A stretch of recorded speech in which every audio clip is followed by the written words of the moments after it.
Hey guys, what is up? Array Mage here, doing another World of Tanks 360 beta review. Today, guys, we're going to do the German E-50. This is a Tier 9 medium tank, and this is actually, yeah, it's a typical German medium tank, but I would say it's the main drawback of any German medium tank has always been horrible gun depression, and with this tank, oh my god, I feel like it's magnified by tenfold. It is frustrating sometimes because of the gun depression. But this tank, it is, as always, it seems, once you have it upgraded, it is an impressive tank. Now, we're going to go over the configurations, or the packages, if you will, and we're going to look at stock. Now, stock form, you have the German L70, you have the Maybach HL230, 750 horsepower. You see your tracks and your turrets. I've never played this tank stock. I can say that right now. But I was fortunate that when I first got this tank, I had enough money and XP that I was able to at least purchase this. And this was the L71.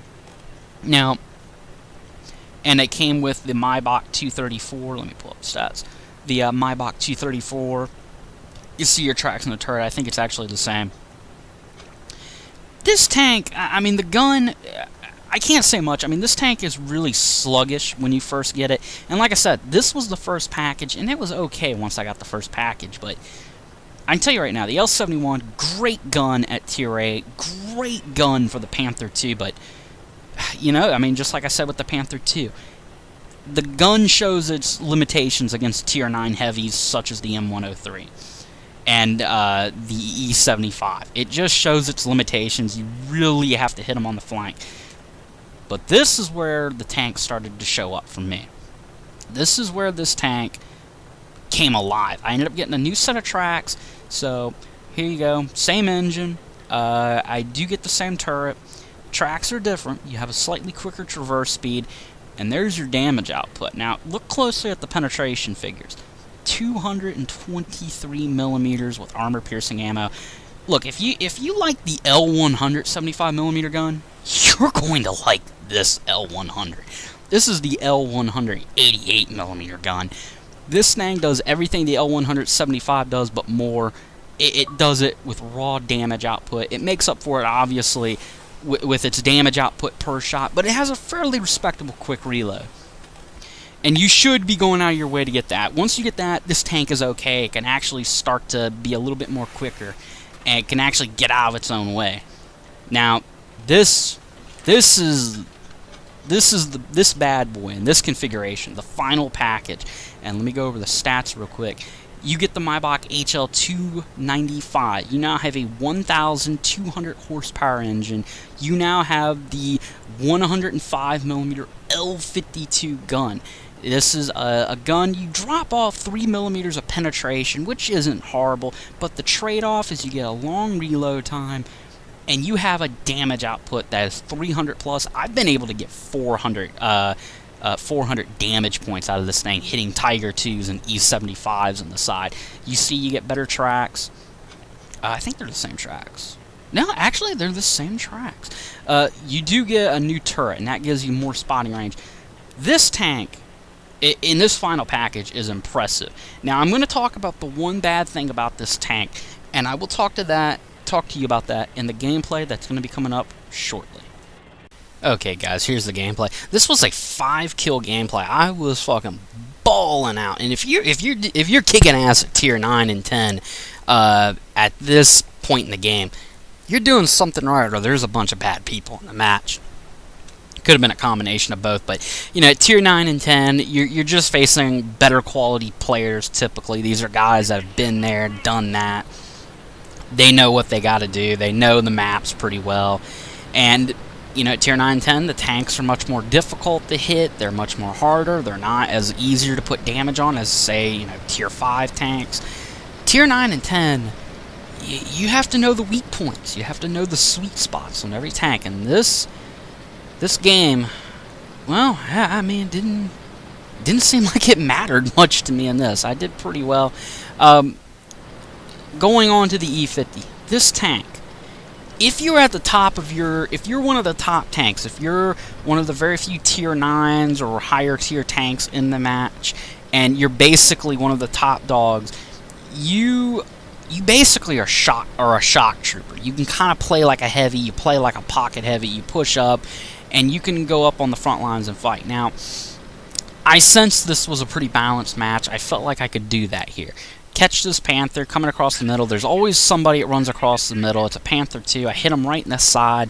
I was hoping I was going to start an engine fire for him. And for whatever reason, I seem to cause more engine fires with this gun, this 105, than I do with any other gun I've ever used before. I catch this T-32. There's a Tiger 2 right there. Hit him right in the side. I was trying to hit him and get an engine fire. Really was aiming for the T-32, but I ended up hitting him in the rear. And basically, by pushing up, all I've done was expose their entire team, and I have left no mystery to the guys that are running around on the far edge of the map, going around Lighthouse side, as to what's waiting on them. So, I mean, pushing up the middle has its benefits. Don't be afraid not to. But this tank is a shock trooper. And it is... I wouldn't say you want to take on the E-75. You don't want to do that. You respect an E-75. You can give an M103 some fits. But for the most part, you don't want to take those tanks on head-on necessarily. You want to catch them off guard. Here, I hit the E-75 wisely on the side. Didn't want to stick myself out there if he wasn't showing me anything. And here, I'm just trying to think of ways to get around the flank. And this is, like the Panther 2, the speed on this tank is what makes it so good. And this tank is a huge upgrade in terms of, I guess you could say, survivability and its armor. I've probably bounced more shots in this tank than I've ever done with any other tank in the game so far. I mean, the Panther 2 impressed me on occasion with the way I could bounce shots. This tank can really bounce them, and as you can see there, I got about 1,750 health points, hit points, whatever you want to call them. I got plenty of health, and I'm sensing blood in the water here. I know this Tiger 2's hurt. He got lucky there. I think I bounced a shot on him, maybe missed him. I don't know how, but I'm pretty sure I probably bounced. But I'm sensing blood in the water. I know this Tiger 2's hurt. I push up, he hits me, bounces a shot, and he's now trying to think of how way he can exit out of this tough spot. And there's nothing much he can do except either push down, get shot by my friends, or get shot by me. And he chose me, so there I am with my third kill. And just look what I'm doing. I'm going back and forth. You basically are managing the situation with your speed, and that's why I say it's a shock trooper in the higher, if you're one of the high tier tanks in the game. Now, if you are just another medium tank in the match, you're not one of the big dogs, you're not one of the guys that's going to push the heavy tanks around, then, to use a football analogy, you want to spread the football around. In the case of this game, how that relates to this is you want to spread the damage around. You want to spread your shots around.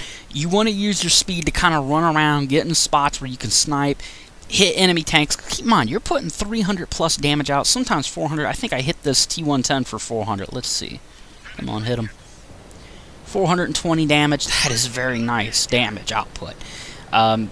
Really, one shot does everything you could have done with the L188.